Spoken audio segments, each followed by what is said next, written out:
Welcome to the Leadership Surgery, where we operate on your biggest leadership challenges. You share your pain points anonymously if you prefer, and our surgeons will diagnose and dissect before offering recommended treatment. Scrubbing in today is Anthony Taylor. Good day to you, sir. Good day, Paul. How you doing? I am doing well, doing very well, thank you. Quick question for you. You're picking up a meal deal. What are you choosing?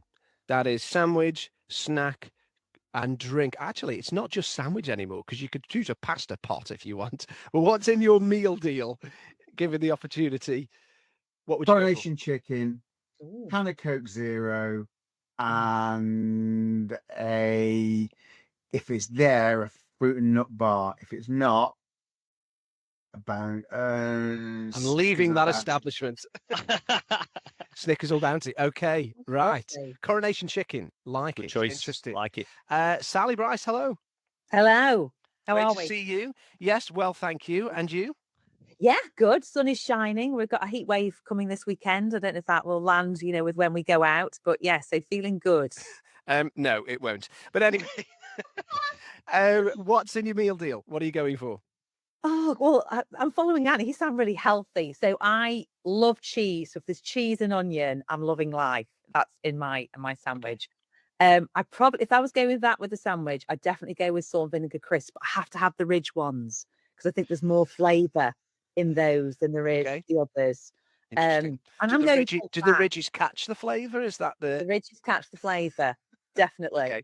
And full And back drink? because if I'm having a meal deal, I'm probably out and about or going somewhere. So come on, you got to treat yourself. Okay. Go full Like, fat. treat yourself with a meal deal. Love it. What? Living the high life, you are, Sally. Dan Finn, hello, my good friend. How are you? I'm very well, thank you. Hello, everybody. Good to see you. What's in your meal deal? Beef and horseradish, I think, or an all-day I say. breakfast. Or an all-day breakfast. Salt and vinegar squares. Oh, Yeah, they're the best. And a Mountain Dew, because it's the only time you tend to see a Mountain Dew anywhere. Mountain Dew. Have you ever had Mountain Dew? It's full of E numbers. It's brilliant. right, that down. Yeah, it was something I was banned from having as I was growing up, because as my mother would say, it would send me doolally, which I've never heard anybody else say that phrase. So yeah, Mountain Dew, Excellent. wonderful. Yeah, that's easy one for me. That is Lovely I'm stuff. hungry now. And I myself and Paul Nixon, I'm going with chicken and bacon. If there's a bit of salad in there, I'll take it. Chicken and bacon. I'm going salt and vinegar crisps, and I'm going with some Vimto. Ideally, Of course you are. Ideally, Vimto squash. No added sugar, please. That's where I'll go. Okay, so let's take a look at what's been submitted to us from our patient today. Brace yourself, team. This is a big one. It says, "Hi team, I'm a senior manager navigating a complex situation. One of my most valued team members, Karen, has recently opened up about struggling with menopause symptoms, brain fog, fatigue, and anxiety. I want to be supportive, but I've noticed a dip in Karen's reliability, including missed deadlines and tension with colleagues. I'm worried that raising performance concerns might seem insensitive or even discriminatory, yet ignoring them isn't fair to the rest of the team. How do I find the right balance between empathy and accountability? Help from Julie." Julie, Karen's name's both changed, of course. So this is a big one, and I feel like this is a very topical thing, right now. Now, Sally, as the only female on this call, it would be very easy, simple to just say, tell us what you think, and we'll just, as the three men here, we'll just follow suit. I know that we'll all have little bits and pieces to contribute on this, but I'm going to come to you first. Because I know this is something that you've had some experience of with friends, colleagues already. So where are you going here? Where's your brain going first? So, yeah, I mean, God, probably quite a bit to unpack. And, I wouldn't say by any means I'm the expert, because I would say, for me personally, I'm probably, I feel like anyway, I'm still getting to kind of know my body and some of the changes that I'm early on in my journey.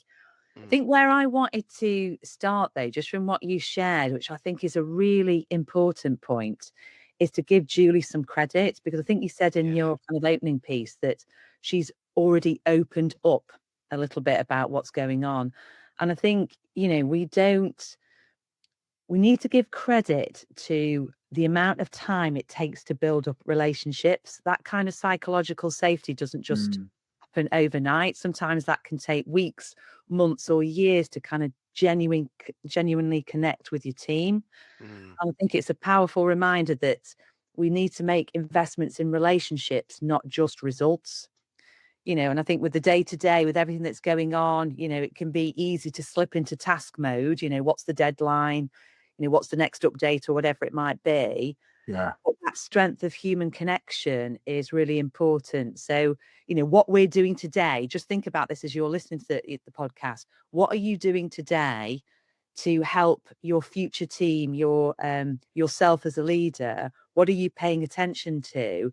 Because it will have been all those things that Julie have done in the past that will have got her to this point where you open up. Because for me, I'm not in an organization at the minute, but I think me even admitting to myself something is changing, but then being confident enough to speak to my leader about it is brilliant. So Julie, and you know, whoever kind of put this in, because this is a real issue someone sent, well done for even being in that position. So that's my starting point. Yeah, What about you, Paul? absolutely. Yeah, I was just thinking, you mentioned then around immediately looking to address that psychologically safe environment, not wanting to sideswipe the conversation here and make it very generic, but could we, and I'm open to correction here, everybody, I'm not just stating this as fact, could we not substitute menopause for all sorts of things here? Because a lot of the symptom of the problem comes back to this focus of attention that needs to be there on team relationship, team dynamic, how the team works together, but also as the leader, how you are connecting, building relationship with each individual, which might be slightly different for each person, but nevertheless, relationship needs to be built. I mean, is that fair? I'm not wanting to, as I say, generalize the conversation and take it away from the specific issue of menopause here, but to me, that feels like even if we were talking about a different topic, we could still come back down this road. I think it's fair, but I don't think it's accurate what you're saying. And first of all, I'm going to hold my hands up. This topic scares me a little bit. I've had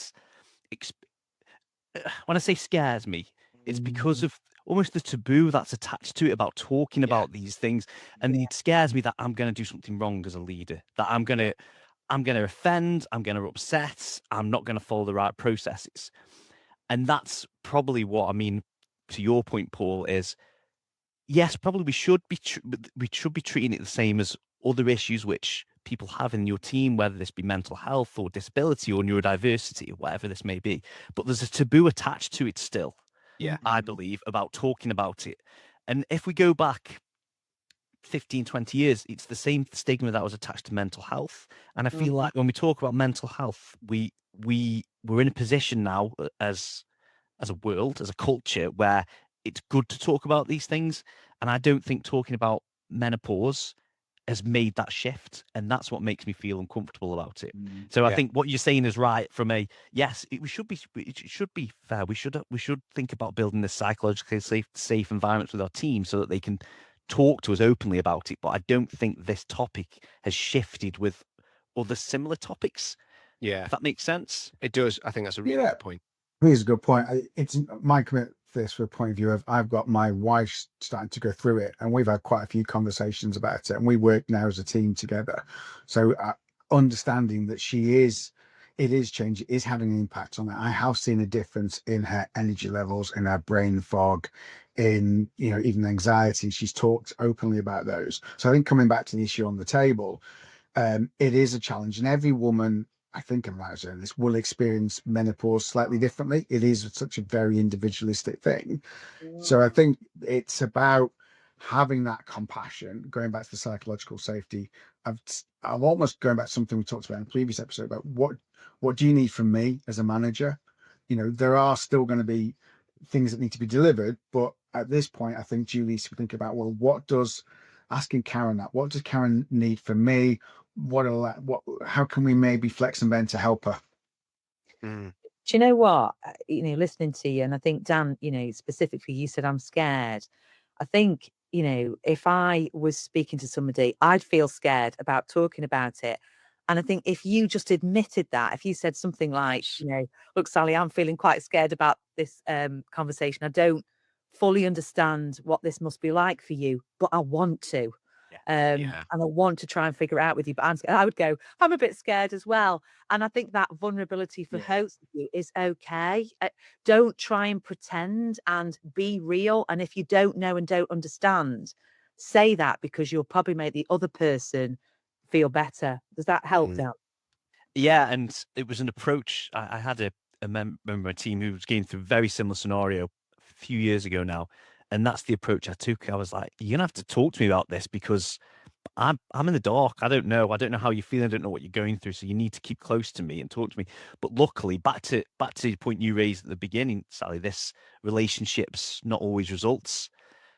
We built a really good relationship over the years of at one point working together as peers and then moving towards me leading them. And we built that safety over the years, and that conversation was real, and it was tough and it was difficult, but it was made easy because the groundwork had been put in a lot earlier. Sometimes we're not lucky in that sense. You might be a new leader into a team and you're picking somebody up again through this, which makes this a lot trickier. But I totally agree. If you're in the dark, hold your hands up. You almost need to be curious and to find out and be vulnerable with them. Yeah. I just wanted to share something about kind of, it must be kind of in the ether, because I found this morning. I'm just going to read it. 80% of Forbes 100 most powerful women list last year were over 50 years old. A woman's career is a long game. Normalize the pauses and the shifts. That's from The Power of the Pause. And I think, for a lot of people, they're just getting started as they get older as well. So while there's a lot of this difficulty and a lot of this challenge, if you can navigate it, actually there's so much to give, as a woman in your years. I feel like in some respects I'm crippled by anxiety, and in other respects I'm caring less what people think, and that's really the balance right. Can I ask you guys a question? What do you think, based on what you've talked about already, what do you think help you feel more confident, or informed, with what you're doing to navigate some of these conversations?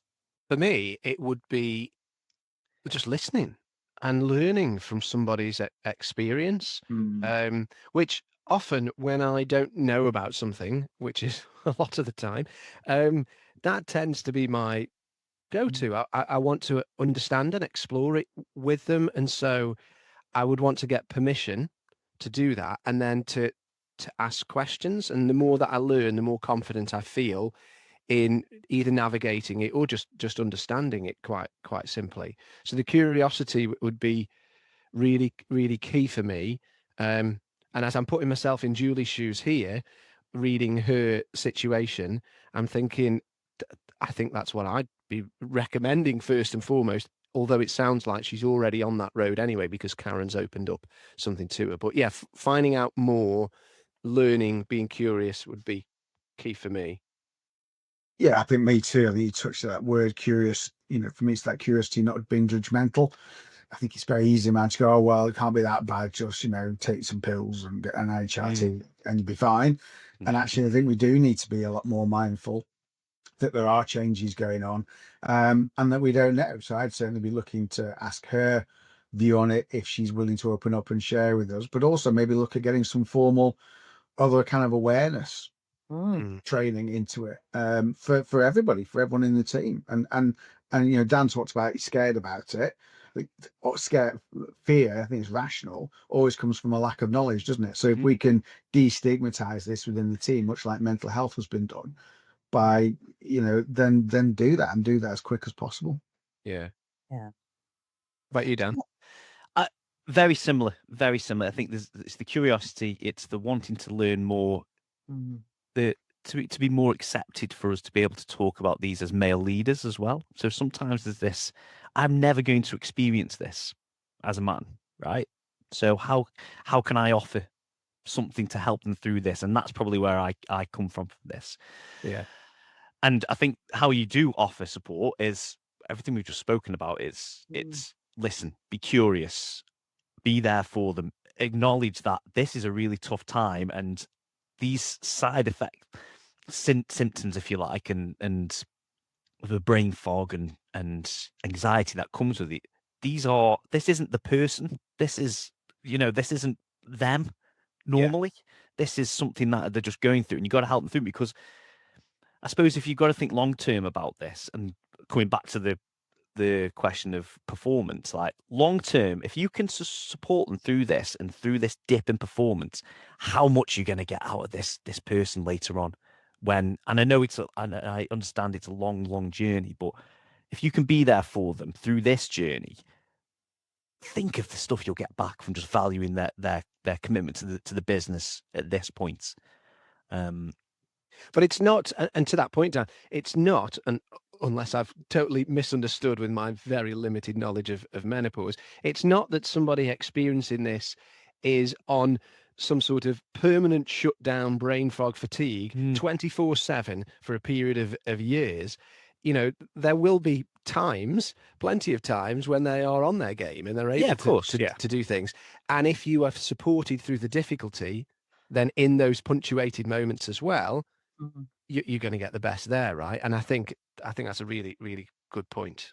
I think hearing you all, that you're just willing to listen and talk and be sensitive and understanding is really helpful, because you're absolutely right. It does ebb and flow, Paul. This week, I was crippled with anxiety. I just woke up with it and I just didn't know why. It's really challenging when your identity has always been very strong. I'm very independent. I've lived on my own for many years. I've traveled around. What the hell? Why the hell do I feel like this?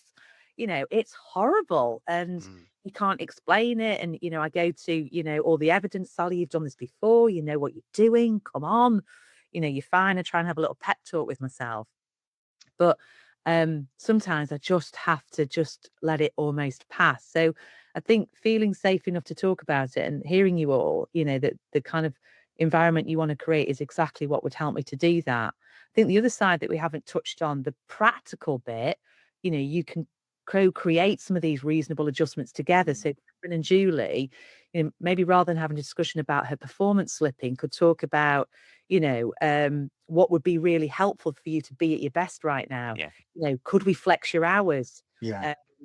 Could you have the option to work from home, maybe on when you're having really difficult days? Is it not packing your diary with back-to-back meetings? Is it that when we meet, we're really clear on what the expectations are? So I think there's definitely a side for, the listening and the support, but there's also a side for some practical things, in the context of the organization that you work in.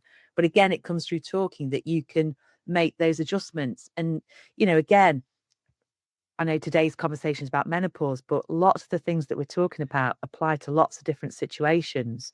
So just that openness and that flexibility. Yeah. Sorry, I can see a couple of you want to say a couple of things. I think one of the things that's springing to mind for me here in terms of recommended treatment, what do we do with this sort of situation? And this is for Julie, or people in Julie's position. I think as leaders, we need to be continually developing our emotional aperture. And you might have heard me use that phrase before. That's very impressive. It's a great phrase, isn't it? Jeffrey Sanchez Burke's, psychologist in the States, came up with that phrase, emotional aperture. And I think it's really good. When you think about an aperture on a camera, it controls how much light is in or out. It's doing the same thing with emotions in the team. So either as a leader, you are willing to allow emotion to be present, or you're not. And I think it's really important that we allow that. And we validate people when they are angry, upset, disappointed, whatever, even if we don't agree with it. You just allow people to feel what they feel in a safe space, whether that's one-to-one or in a team meeting. I think that's really key. And this is just reminding me of that, this sort of situation.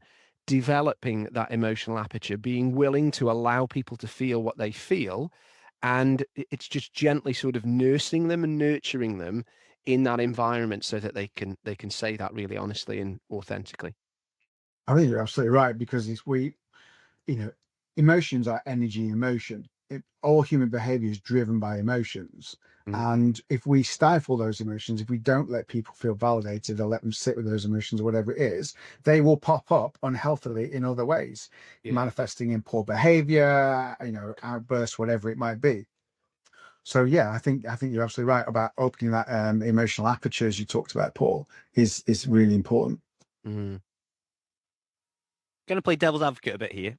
There's a Mhm. part of this problem statement here around raising performance concern might seem insensitive or discriminatory, yet ignoring them isn't fair for the rest of the team.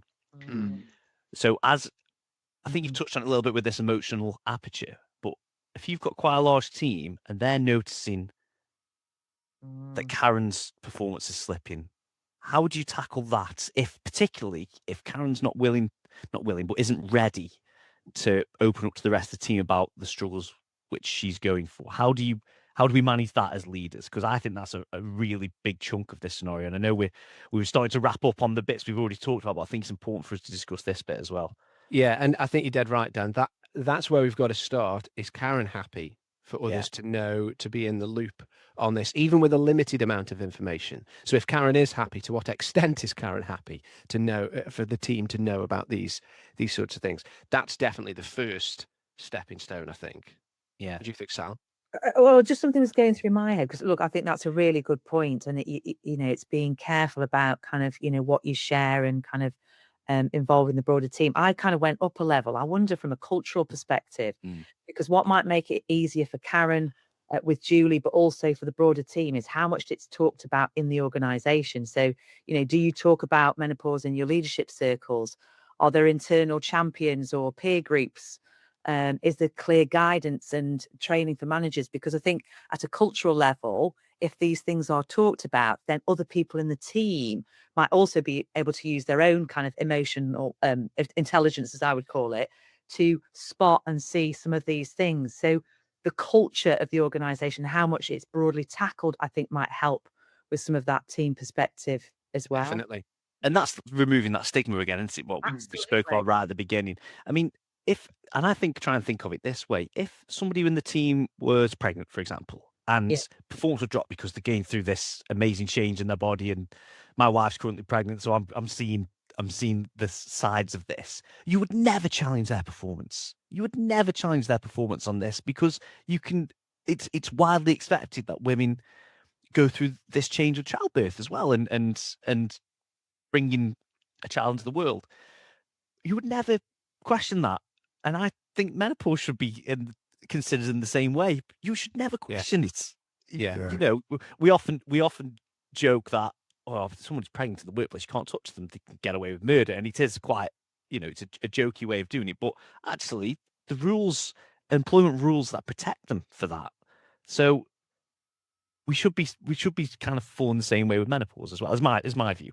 But it is about removing that stigma for me. Yeah, and as you said, Dan, this is one of the areas which it seems, broadly speaking, across workplace cultures all over the world, even, but certainly in our westernized UK culture, I would say, where we haven't done that yet.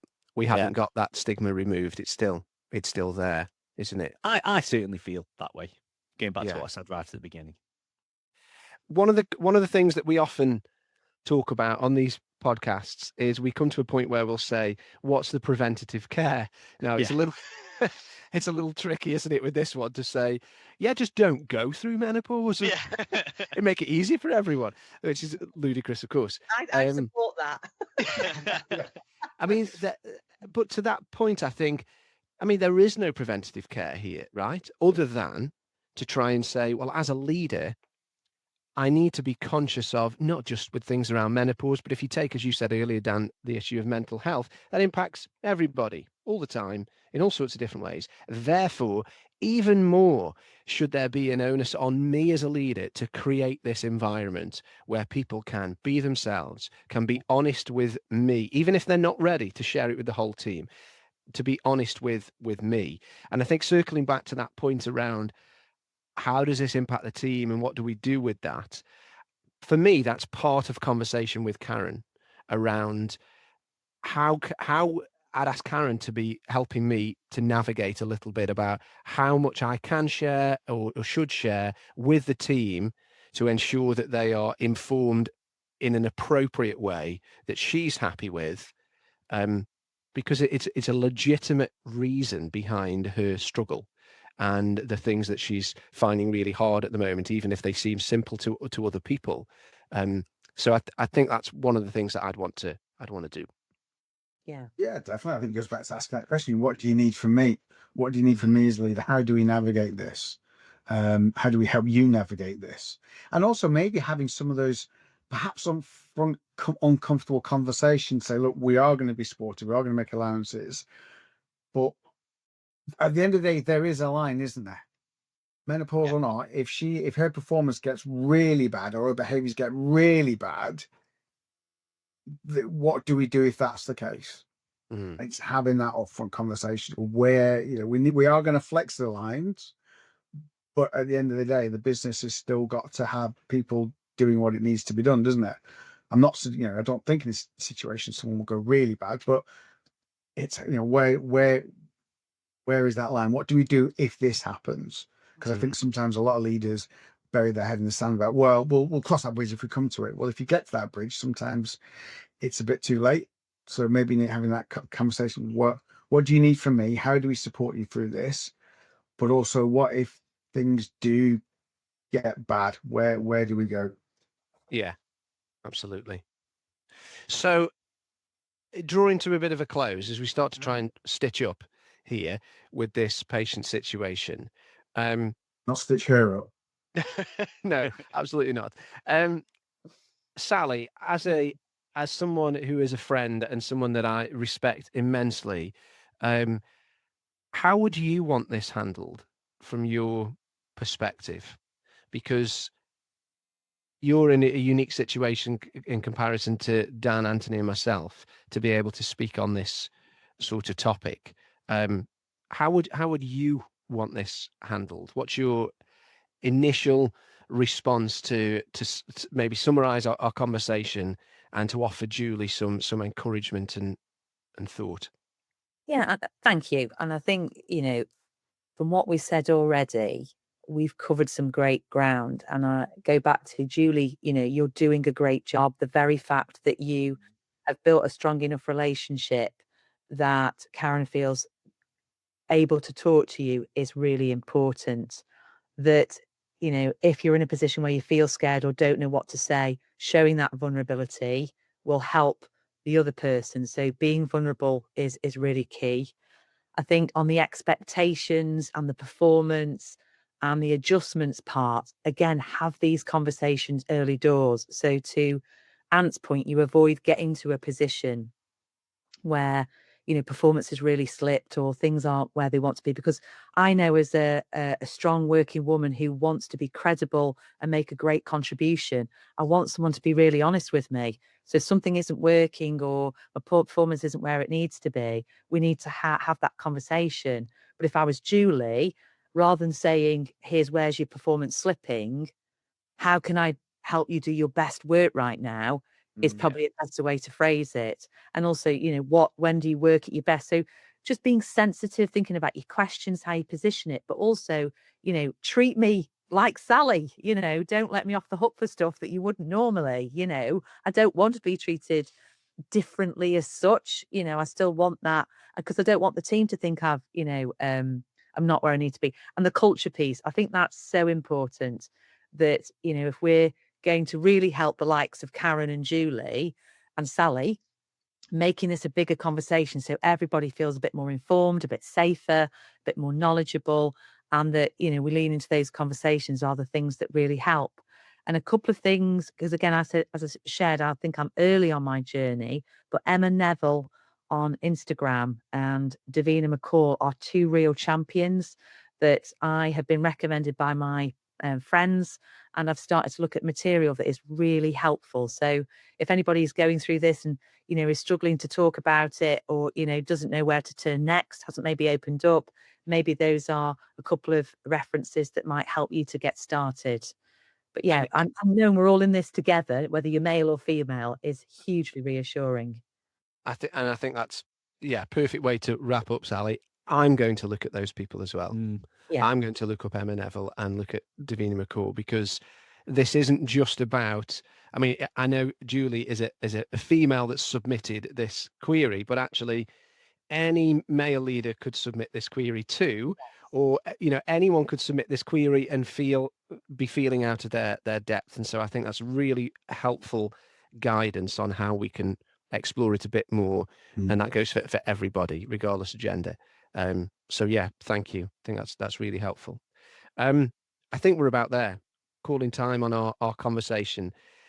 Thank you, everybody. This felt like a lot more intense, this one, but really fruitful, and I hope everyone's found it to be really beneficial and insightful. We'll be back for another leadership surgery in the near future, and don't forget, if you want to submit one of your queries, one of your challenges that you're exploring at the moment, you can do that. You can contact us through the LinkedIn page that we have, The Leadership Surgery. Alternatively, you can email TheLeadershipSurgery@gmail.com, and we will pick up your query that way. We will anonymize it too, and please do tell your friends. Encourage others to come and listen and share their thoughts as well. Like, subscribe, the jazz, how it works now. We're all used to that. But thank you, everyone, for being part of it. Yeah, and let us know what your meal deal choice is as well. If you're yes, definitely. Get that in there. Or your reactions to ours. Does anybody else? Yeah. I'm off to go and get one now. It's only 10 o'clock in the morning, but I'm hungry. Brilliant. Thanks, everyone.